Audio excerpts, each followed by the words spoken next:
कहानी की शुरुआत होती है एक बूढ़ी औरत से जो काफी समय से मरी पड़ी थी। वो अकेली रहती थी, कोई बच्चे या रिश्तेदार भी नहीं थे जो उससे बात करना चाहें। उसकी एक बिल्ली है जो हर रोज उसे चाटती थी मानो उठाना चाहती हो। उसके फोन पर कंपनी वालों का कॉल आ रहा था जो शायद उसे कोई बिल भरने को कह रहे होंगे। अब हम एक बैंक का सीन देखते हैं जहाँ पर सैम नाम के एक आदमी को फेयरवेल पार्टी दी जा रही थी। वहीं बैंक के ऑफिस में पीट नाम का एक लड़का अपने सीनियर का काम कर रहा था क्योंकि उसके सीनियर को नए एआई सिस्टम्स के साथ काम करने में दिक्कत होती थी। ये बात पीट किसी को बताए ना, इसलिए टॉम नाम का वो सीनियर उसे पैसे भी देता था। पीट कहता है कि पुराने लोगों के लिए इस सिस्टम को समझना थोड़ा मुश्किल तो है। उधर सैम बैंक के मेन मैनेजर वुड से बात कर रहा था। वो इमोशनल होकर कहने लगा कि तुम लोग ये कंप्यूटर ढंग से न चला पाने की वजह से मुझे निकाल रहे हो ना। मैं पता है कितनी पहले से काम कर रहा हूँ इस बैंक में। वो मैनेजर से रिक्वेस्ट करता है कि मैं नया एआई सिस्टम सीख लूंगा लेकिन मुझे निकालो मत। इस उम्र में मैं अपना और अपने परिवार का खर्च कैसे चलाऊंगा। लेकिन मैनेजर वुड ने सीधे तौर पर कह दिया कि मैं कुछ नहीं कर सकता, तुम काम ही इतना धीरे करते हो। इस पर सैम ने गुस्से में एक बैग उठाकर बैंक की एलईडी पर दे मारा। फिर वो जाने से पहले टॉम को समझाने लगा कि मेरी तरह तुझे भी निकाल देंगे, इस सिस्टम को सीख ले जल्दी से। टॉम का एक छोटा सा परिवार है जहाँ वो अपनी बीवी और बेटी के साथ बहुत खुश है। उनकी बेटी स्नो बहुत मुद्दतों के बाद हुई थी। इसी वजह से टॉम की बीवी स्नो से कुछ ज्यादा ही प्यार करती थी। वो चाहती थी कि उनकी बेटी सबसे बेस्ट स्कूल में पढ़े, सब कुछ एकदम बढ़िया हो उसके पास। लेकिन इस स्कूल में एडमिशन आसानी से नहीं होता। पहले डोनेशन देना पड़ता है, ऊपर से फीस बहुत ज्यादा है। पहले से टॉम के ऊपर घर की और गाड़ी की किश्त का बोझ तो था ही। अगले दिन हम टॉम को उसी बेस्ट स्कूल में बोलिंग करते हुए देखते हैं। आज वो एडमिशन के बारे में बात करने ही आए थे। तभी पीट भी वहाँ पर बैंक के किसी काम से आ गया। पीट स्कूल को देखकर हैरान हो चुका था। उसने कहा कि ये स्कूल है या कोई 7 स्टार होटल। अब टॉम ने पीट से कहा कि थोड़ा पता लगाना बाकी लोग कितना डोनेशन दे रहे हैं। पीट ने पता करके बताया कि कोई 5 लाख दे रहा है, कोई 7 लाख, कोई 10 लाख दे रहा है। लेकिन अभी भी स्कूल वाले और पैसे मांग रहे हैं। साथ ही स्नो को एक खास बीमारी भी थी जिस वजह से उन्हें उसे बार बार डॉक्टरों के पास ले जाना पड़ता। अब इन सभी खर्चों को देखते हुए टॉम ने अपनी बीवी को समझाने की कोशिश की कि स्कूल कुछ ज्यादा ही महंगा है, रहने देते हैं ना, कहाँ से लाएंगे इतना पैसा। लेकिन उसकी बीवी नहीं मानी। वो कहने लगी कि कुछ भी करो, पैसे तो हमें जोड़ने ही है। इस पर बेचारा टॉम सिर्फ इतना कह पाया कि तुम फिक्र मत करो, मैं कुछ करता हूँ। उधर पीट के चाचा की मौत हो चुकी थी लेकिन उनके मरने के बाद भी घर पर कई सारे गुंडे आए। उसके चाचा ने कई लोगों से उधार लिया था और अब उसका कजन जो कि पीट के काफी करीब था पूछने लगा कि भाई क्या करें। वो बात कर ही रहे थे कि तभी दूसरी गैंग वहाँ वसूली के लिए आ गई। लेकिन पीट ने बड़ी चालाकी से उन्हें पहले वाली गैंग के खिलाफ भड़का दिया कि सारा अच्छा सामान तो ये लोग लेके जा रहे हैं। इसके बाद वहाँ जबरदस्त लड़ाई शुरू हो गई। खैर गुंडों के जाने के बाद पीट का कजन बहुत दुखी था क्योंकि ये पूरा कर्जा अब उसके सर पर आ पड़ा था। पीट ने कहा कि चिंता मत कर भाई, मैं कल बैंक में चेक करूंगा, हो सकता है चाचा को कोई अकाउंट हो बैंक में, पैसे पड़े हो। अगले दिन पीट ने बैंक में जाके चेक किया लेकिन उसके चाचा के अकाउंट में कोई पैसा नहीं था। लेकिन सर्च करते हुए उसे एक दूसरा अकाउंट मिला। ये उसी बूढ़ी औरत का अकाउंट है जिसमें पूरे 3 करोड़ थाई बाट पड़े हैं, यानी लगभग 9 करोड़ रुपए। लेकिन ये अकाउंट एक्टिव नहीं था। दरअसल इस अकाउंट में पिछले 2 साल से एक भी ट्रांजैक्शन नहीं हुई थी। ये देखकर पीट के दिमाग में एक आइडिया आया। फिर रात को जब टॉम अपना काम खत्म करके घर जा रहा था तभी उसका बॉस वुड वहाँ पर आया और उससे कहा कि यार ये एक लोन है, इसको कर देना पास, क्योंकि उसे अभी काम से बाहर जाना था। प्रमोशन के चक्कर में टॉम वुड का अधूरा काम पूरा करने लगा। कुछ देर बाद जब पीट वहाँ पर आया तो वो टॉम से कहने लगा कि ये लोन मुझे ज्यादा सही नहीं लग रहा। हो सकता है वुड ये आपके जिम्मे इसलिए छोड़ के गया हो ताकि अगर कल को कोई दिक्कत आए तो नाम आए आपका, क्योंकि आखिर में साइन तो आपने ही किए हैं। इसके बाद वो बात करने लगे कि वुड जैसे लोग पूरा क्रेडिट खा जाते हैं। पीट ने कहा कि मुझे सुनने में आया इस साल बोनस भी नहीं मिलेगा। अब पीट टॉम को समझाने लगा कि इस छोटी सी सैलरी में कैसे ही होगा एडमिशन। अब पीट टॉम को बताने लगा कि मुझे एक ऐसा अकाउंट मिला है जिसमें करीब करीब 9 करोड़ रुपए पड़े हैं और 2 साल से कोई ट्रांजैक्शन नहीं हुई। वो औरत शायद मर चुकी है, अगर हम उसमें से थोड़े पैसे निकाल लें तो किसको क्या पता चलेगा। हमें अपने बारे में भी तो सोचना चाहिए, ऐसे बैंक के लिए मर मर के क्या ही हो जाएगा। मगर टॉम इस सब से सहमत नहीं था। उसने कहा कि ऐसा कुछ करने की सोचना भी मत, वरना नौकरी से निकलवा दूंगा तुझे। इस पर पीट कहने लगा कि मैं अकेला तो वैसे भी नहीं कर सकता ये काम। आप जिस पोस्ट पर हैं आप ही उस अकाउंट को दोबारा से एक्टिवेट कर सकते हो। अरे सोच के देखो ना, 2-3 साल से कोई ट्रांजैक्शन नहीं हुई, वो औरत पक्का मर चुकी होगी। इस पर टॉम कहने लगा कि अगर कल को उसका कोई रिश्तेदार आ गया फिर क्या जवाब देगा। इस पर पीट कहने लगा कि हाँ, थोड़ी सी रिसर्च कर लेंगे ना। तभी अचानक सैम की लाश छत से नीचे आकर गिरी। ये देखकर दोनों चौंक गए। अपनी नौकरी को खोकर सैम बहुत दुखी था। ये दुख वो सह नहीं पाया और मारा गया। जब वो लोग उसके फ्यूनरल पर गए तो टॉम को अपने परिवार की बहुत फिक्र होने लगी। फिर जब वो अगले दिन काम पर आया तो उसने खुद से उस औरत का बैंक बैलेंस चेक किया। उस औरत का नाम था जीत और अब इतना पैसा देखकर उसने अकाउंट को एक्टिवेट कर ही दिया। इसके बाद वो पीट से कहता है कि थोड़ी थोड़ी रकम करके निकालेंगे, नहीं तो वुड को पता चल जाएगा। पीट ने कहा कि मैं तो बस 2000 ही निकाल सकता हूँ, इससे ज्यादा के लिए मुझे तुम्हारी परमिशन की जरूरत पड़ेगी। लेकिन टॉम ने कहा कि नहीं, बस 2000 ही निकालता रहे। फिर रात को पीट उन 2000 की बियर और चखना लेकर टॉम के पास पहुंचा और उससे कहने लगा कि 2000 में भैया और क्या ही करेंगे हम, जब तक पूरे पैसे निकलेंगे ना तब तक बुढ़े हो जाएंगे। कल मुझे वुड ने कुछ काम दिया था, उसके कंप्यूटर में उसकी आईडी डली हुई थी, तो मैंने चेक कर लिया, परफॉर्मेंस में आपका बिलो एवरेज आ रहा है, कभी भी निकाल सकते हैं आपको। एक बार आपको निकाला तो मेरे भी पेट पे लात बजेगी। इसके बाद जब पीट वहां से अपनी बाइक पर जाने लगा तो कुछ लोगों ने उस पर हमला कर दिया। वो उसे पीटने के बाद कहने लगे कि बॉस की गाड़ी ठोकी है तूने, जल्दी से पैसे लाकर दे वरना मार देंगे तुझे। इसके बाद पीट ने टॉम को कॉल की और कहने लगा कि हमें जल्द से जल्द पैसे निकालने होंगे, मुझे उसकी बहुत जरूरत है। अगले दिन टॉम ये जाकर चेक करता है कि वुड को अकाउंट एक्टिवेट होने की नोटिफिकेशन आई या नहीं, लेकिन वुड जल्दी में अपना काम उसे देकर वहां से चला गया। जिसके बाद उसने वुड की मेल को चेक किया तो पता चला कि एक्टिवेट होने का मैसेज आया था, साथ ही 2000 निकलने का मैसेज भी आया था। तो उसने जल्दी से वो सारे मैसेज डिलीट कर दिए। इसके बाद उसने पीट से कहकर मिस जीत के अकाउंट से पूरे 40 लाख निकलवा लिए। अब हम 2 लोगों को देखते हैं जो अपनी गाड़ी में किसी को किडनैप करके लाए थे। उस आदमी ने उनका पैसा खाया था। अब वो आदमी कहने लगा कि मेरे पास पैसे नहीं है, मुझसे जो चाहे वो करवा लो तुम। लेकिन उस बिजनेसमैन का एक इशारा पाते ही बॉडीगार्ड ने उसे मार दिया और फिर वहीं पर उसके शरीर को जला भी दिया। लेकिन जब वो वहां से निकल रहे थे तो बिजनेसमैन ने अपने बॉडीगार्ड खेम को बताया कि आज से कुछ साल पहले एक काम वाली 9 करोड़ रुपए लेके भाग गई थी मेरे। बहुत ढूंढा, कोई अता पता नहीं मिला उसका, लेकिन अभी हाल ही में पता चला है कि मर गई है वो। उसके अकाउंट में सारा पैसा पड़ा है, उसकी एक नाजायज बेटी है, उस तक पहुंचना होगा क्योंकि वही बैंक से 9 करोड़ रुपया निकलवा सकती है। ये सारी बातें सुनकर खेम के मन में लालच आ गया और उसने अपने बॉस को भी वहीं जंगल में मारकर जला दिया। इधर पीट ने अपने हिस्से के पैसों में से थोड़े पैसे अपने कजन को देते हुए कहा कि चाचा के खाते में बस इतना ही था। उधर टॉम अपने हिस्से के पैसे लेकर घर पहुंचा। उसकी बीवी उससे पूछने लगी कि कल एडमिशन की आखिरी डेट है, पैसों का इंतजाम हो गया ना। उसने हाँ कहा तो वो बताती है कि एडमिशन के 1.5 करोड़ लगेंगे और फिर आने वाले 12 सालों तक भी खर्चा होगा, तब तक कोई छुट्टी, कोई बीमारी नहीं, ठीक है। वहीं पीट बाकी के पैसे लेकर एक गैराज में गया। वहाँ का बॉस जिसका नाम शेख है, उसने कुछ दिन पहले उसकी रोल्स रॉयस ठोक दी थी, जिसके बाद वो गुंडे जबरदस्ती उससे पैसे मांग रहे थे। पीट ने उसे 7 लाख देते हुए कहा कि अब हमारा हिसाब पूरा हुआ, लेकिन शेख के लोग उसे मारते हुए कहने लगे कि गाड़ी का इंजन भी खराब हो गया है। पीट कहने लगा कि मैं बाइक पे था, गाड़ी पीछे से ठुकी थी, इंजन कैसे खराब हो सकता है, मगर गुंडों ने उसकी बात नहीं सुनी। जिसके बाद वो लोग उसे मारते हुए उसके फोन को अनलॉक करने की कोशिश करने लगे। इसके बाद पीट ने टॉम को कॉल की और कहा कि 10 लाख और चाहिए मुझे, मैं बहुत बड़ी मुसीबत में हूँ। लेकिन टॉम ने कहा कि नहीं, अभी और पैसे नहीं निकालने, ज्यादा पैसे निकालेंगे तो पकड़े जाएंगे। अगले दिन टॉम ने अपनी बेटी के एडमिशन के लिए बाकी पैसे जमा करवा दिए। फिर वो रोड के किनारे एक गरीब लड़की से मिला। उसने कहा कि तुम्हारे नाम से एक अकाउंट खुलवाना है और इसके लिए तुम्हें 10,000 दूंगा। वो लड़की तैयार हो गई तो टॉम ने अपने बैंक में उस लड़की के नाम से खाता खोल दिया, लेकिन फिर बाद में बंदूक दिखाकर कहा कि चल निकल यहाँ से, अगर किसी को भी इस बारे में बताया या फिर अकाउंट से पैसे निकाले ना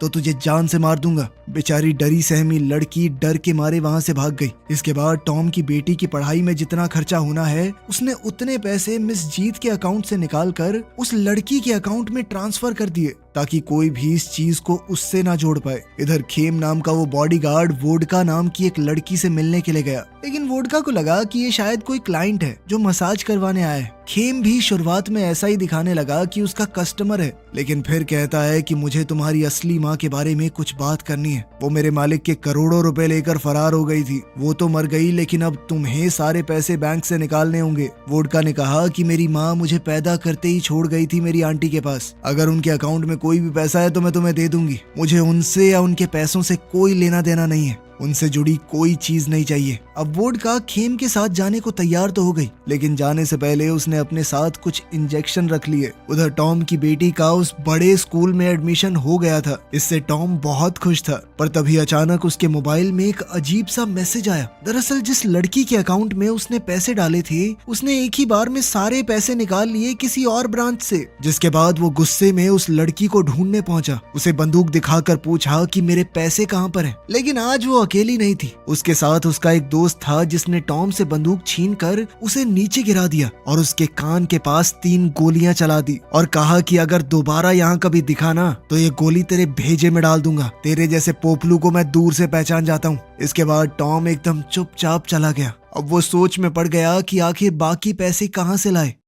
फिर उसने जाकर उस मरी हुई बुढ़िया के अकाउंट को चेक किया तो पता चला कि पीट ने उसमें से 40 लाख निकाले थे। इसीलिए उसने फैसला किया कि इससे पहले पीट दोबारा पैसे निकाले, मैं पहले ही सारे पैसे निकाल लेता हूँ। बैंक में सीनियर होने की वजह से उसने बचे खुचे सारे पैसे निकाल लिए। उसने सारा पैसा एक ऐसे बैग में भर लिया जिसे देखकर ऐसा लगता था मानो उसके अंदर एक गिटार हो। लेकिन इतने सारे पैसे निकलने का मैसेज वुड तक पहुंच चुका था। वुड ने उससे पूछा कि ये सब तुम क्या कर रहे हो। बेचारे टॉम ने सच बता दिया कि मैं ये सब अपनी बेटी के लिए कर रहा हूँ और ये पैसे बैंक के नहीं है, एक बूढ़ी औरत के हैं जो मर चुकी है। उसका कोई है भी नहीं, कोई नहीं देखेगा ये पैसे। इस पर वुड कहने लगा कि तेरी बेटी को इतने महंगे स्कूल में पढ़ाने की क्या जरूरत है, शहर में और भी कई सारे स्कूल है ना।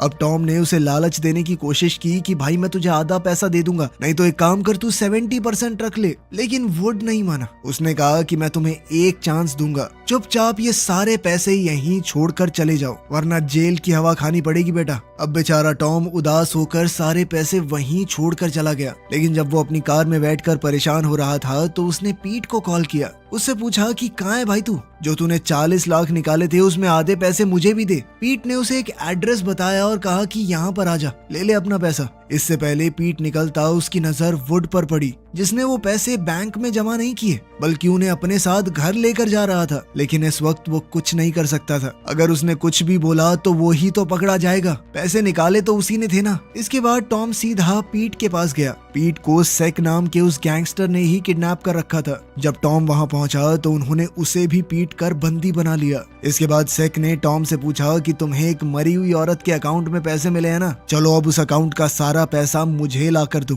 इस पर टॉम ने कहा कि हाँ जी सर, मैं तो देना चाहता हूँ, लेकिन वो सारे पैसे मैनेजर अपने घर पे ले गया है। अगर आप चाहते हो तो मैं आपको ले जा सकता हूँ वहाँ पे। इस पर सेक मान गया और कहने लगा कि ले चलो मुझे वहाँ। इसके बाद सेक अपने सारे गुंडों को लेकर वुड के घर पहुंचा और जाते ही अचानक से उसने वुड के गले में चाकू मार दिया और फिर वहाँ से पैसे लेकर चलता बना। ये देखकर टॉम का तो दिमाग खराब हो गया। वो सोच में पड़ गया कि ये क्या कर दिया हमने। पीट कहने लगा कि हमें पुलिस को बताना चाहिए, लेकिन टॉम का कहना था कि इससे तो हम भी फंस जाएंगे। इसके बाद उन दोनों ने मिलकर मैनेजर को उसके ही घर में एक संदूक के अंदर बंद कर दिया। फिर जब टॉम घर पहुंचा तो उसकी बीवी ने उसके चेहरे को देखकर पूछा कि क्या हुआ और तुमने बाकी के पैसे जमा क्यों नहीं किए। टॉम ने सिर्फ इतना कहा कि हाँ कर दूंगा। इस पर उसकी बीवी चिल्लाने लगी कि आज पैसे न भरने की वजह से मुझे स्कूल में दूसरे बच्चों के पेरेंट्स के सामने शर्मिंदा होना पड़ा। तुम चाहते क्या हो मैं भी काम करना शुरू कर दूं? मैंने तुम्हारे और हमारी बेटी के लिए कितनी कुर्बानियां दी हैं। इस पर टॉम ने कहा कि कुर्बानियां मैंने भी बहुत दी हैं, इतना नहीं कमाता मैं, फिर भी कर रहा हूँ ना कुछ। तुम जानती भी नहीं कि तुम्हारी जिद की वजह से मैं किस सिचुएशन से गुजर रहा हूँ, लेकिन पैसों का इंतजाम हो जाएगा, चिंता मत करो।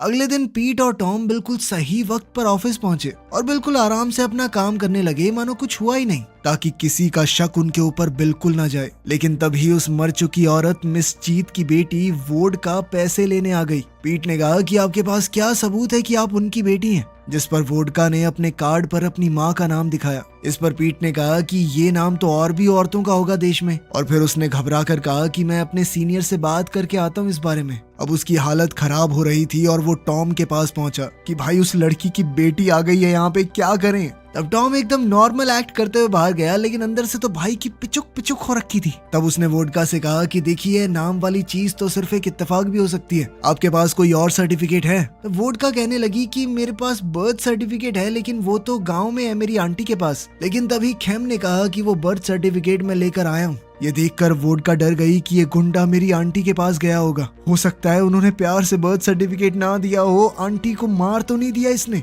लेकिन टॉम बर्थ सर्टिफिकेट से भी नहीं माना। उसने कहा कि आपको कोर्ट ऑर्डर लेकर आना पड़ेगा कि ये आपकी माँ है, उसके बिना हम पैसे नहीं दे सकते, आपका नाम थोड़ी लिखा है नॉमिनी में। फिर बैंक से निकलकर वोडका ने खेम से पूछा कि तुम्हें मेरा बर्थ सर्टिफिकेट कहाँ मिला? तब वो बताता है कि तुम्हारी आंटी ने ही मुझे तुम्हारा पता बताया था, साथ में ये सर्टिफिकेट भी दे दिया। वोडका ने कहा कि मैं तुम्हारे पैसे लौटा दूंगी, लेकिन तुम प्लीज मुझसे दूर हो जाओ। वो उससे पीछा छुड़ाने के लिए वहाँ से भागने लगी, लेकिन खेम ने उसका पीछा नहीं छोड़ा। खेम उस तक पहुंचकर लड़की को पकड़ने ही वाला था, लेकिन तभी पीट ने अपनी मोटरसाइकिल पर आकर उसे टक्कर मार दी और जल्दी से वोडका से कहा कि पीछे बैठो, और फिर जल्दी से वोडका को लेकर वहाँ से भाग निकला। इधर टॉम घर जाकर अपनी बीवी से कहता है कि जल्दी से सामान पैक करो, हमें यहाँ से निकलना होगा। उसकी बीवी ने पूछा कि क्या हुआ, लेकिन टॉम ने बहुत सीरियस होकर कहा कि मैं बाद में बताऊंगा। वहीं पीट वोडका को अपने साथ क्लब लेकर गया था। उसने पूछा कि वो जो आदमी तुम्हारे पीछे पड़ा है वो है कौन? तब उसने बताया कि मेरी माँ ने उनके बॉस से कुछ पैसे चुरा कर बैंक में जमा करवा दिए, इसीलिए अब ये आदमी मेरे पीछे पड़ गया है। इस पर पीट ने कहा कि क्या पता वो झूठ बोल रहा हो। तब उसने बताया कि बहुत पहले मेरी माँ ने मुझे फोन किया था, उन्हें इस बात का अफसोस था कि मैं उनकी नाजायज औलाद थी तो वो मुझे पाल नहीं पाई। वो मुझसे माफी मांगकर ये सारा पैसा मुझे देना चाहती थी, लेकिन मैं उन्हें कभी माफ नहीं कर पाई और ब्लॉक कर दिया। इसके बाद पीट ने टॉम को फोन करके बताया कि यही उसकी असली बेटी है। पूरी बात सुनकर टॉम ने पूछा कि तू इसके साथ क्या कर रहा है? पीट बताने लगा कि अगर इसे अकेला छोड़ दिया तो वो दरिंदा इसे मार देगा। ये सुनते ही टॉम के दिमाग में एक आइडिया आया कि हैं तो ये सारे दरिंदे ही, इन्हें आपस में क्यों ना लड़वा दें। उसने पीट से कहा कि चल सेक्स से अपने पैसे लेकर आते हैं। उन्होंने उस आदमी को ढूंढा और बताया कि तुम्हारे सारे पैसे सेक नाम के एक गैंगस्टर ने हमसे लूट लिए हैं, हम तुम्हारे साथ चलते हैं, चलो उससे पैसे लेकर आएंगे। इसके बाद टॉम ने अपनी बीवी से कहा कि स्नो को लेकर गाँव चली जाओ, मुझे कुछ बहुत जरूरी काम है। उसकी बीवी ने खतरे का अंदाजा लगाकर कहा कि जल्दी मेरे पास वापस आ जाना। सारी गलती इसी औरत की है, फालतू में इमोशनल ड्रामा कर रही है यहाँ पे। उसकी कमाई में एडजस्ट कर लेती, ना डालती बेटी को बड़े स्कूल में, क्या हो जाता? अब एक्टिंग कर रही है, मेरे पास आ जाना। खैर इधर पीट ने खेम को कॉल करके कहा कि पैसे चाहिए तो मेरे बताए हुए एड्रेस पर आ जाओ। फिर टॉम वहाँ से सेक के अड्डे पर जाता है और उसने बताया कि भाई वो पैसा उस औरत का भी नहीं था, जिसका पैसा है वो आ गया है, तुमसे भी ज्यादा खतरनाक है वो, इसीलिए अगर जिंदा रहना है तो सारे पैसे प्यार से लौटा दो। लेकिन सेक उसे पकड़कर पीटने लगा। बाहर खेम, पीट और वोडका भी आ चुके थे। पीट ने कहा कि जाओ जाके अपने पैसे ले लो, लेकिन सेक ने इतना सुनते ही सीधा पीट के मुंह पे गोली मारी और वो वहीं मौके पर ही ढेर हो गया। जिसके बाद खेम ने भी उसे पकड़कर पीटना शुरू कर दिया। वो सेक के आदमियों से भी लड़ रहा था, लेकिन सबसे ज्यादा ध्यान उसका सेक के ऊपर ही था। मौका देखकर उसने सेक के कपड़ों में आग लगा दी। वहीं टॉम गुंडों से बचने के लिए छुप गया था। जैसे ही उसने देखा कि पीट मर चुका है और सेक अकेला मार खा रहा है तो उसकी हालत और पतली हो गई। लेकिन फिर उसने हिम्मत जुटाई और अपनी बंदूक निकालकर 2-3 गुंडों को मार दिया। अब उसने सोचा कि खेम को भी मार देता हूँ और सारे पैसे मेरे, लेकिन खेम ने उस पर हमला करके उसे निहत्था कर दिया। खेम अब टॉम को मारने ही वाला था, लेकिन तभी वोडका ने अपना एक इंजेक्शन उसकी गर्दन में घुसा दिया और कहा कि अगर पैसे चाहिए तो ले लो, लेकिन अब मेरी आंखों के सामने किसी और को मारने की जरूरत नहीं है, वरना इंजेक्शन दबा दूंगी, 1 मिनट के बाद मर जाएगा तू तड़प के। इसके बाद खेम सारे पैसे लेकर चुपचाप वहाँ से जाने लगा। लेकिन जैसे ही वो उन पैसों के साथ बाहर निकला, अचानक से एक वैन उसके सामने आई और उसके पुराने मालिक, जिसे उसने जंगल के बीचों बीच मारा था, उसके एक आदमी ने खेम को गोलियों से भून दिया और फिर तुरंत वहाँ से चला गया। शूटर को पता नहीं था कि बैग में पैसे हैं, इसीलिए उन्होंने बैग को भी वहीं छोड़ दिया। फिर टॉम ने जाकर पैसों से भरा वो बैग ले लिया और उसमें से थोड़े पैसे वोडका को भी देने लगा, लेकिन उसने कहा कि मुझे नहीं चाहिए ये पैसे। वो नहीं मानी तो उसने वो पैसे उसके पैरों में वहीं छोड़ दिए। फिर उसने सारे पैसे अपनी बीवी के एक अनजान अकाउंट में डलवाकर खुद को सरेंडर कर दिया और पुलिस से कहा कि सारे पैसे कुछ गुंडों ने लूट लिए। अब अगले सीन में हम टॉम को जेल में देखते हैं। उसने इस घपले का पूरा नाम पीट और वुड पर डाल दिया। वो सोच रहा था कि कुछ दिनों में अपना नाम साफ करके जेल से निकल जाएगा, लेकिन फिर जेल में सेक के एक बचे हुए आदमी ने उसे जान से मार दिया। तो आपके हिसाब से ये हैप्पी एंडिंग हुई या सैड? या आप चाहते थे कि टॉम सारे पैसे ले जाए? कमेंट्स में जरूर बताना। मिलते हैं अगली वीडियो में।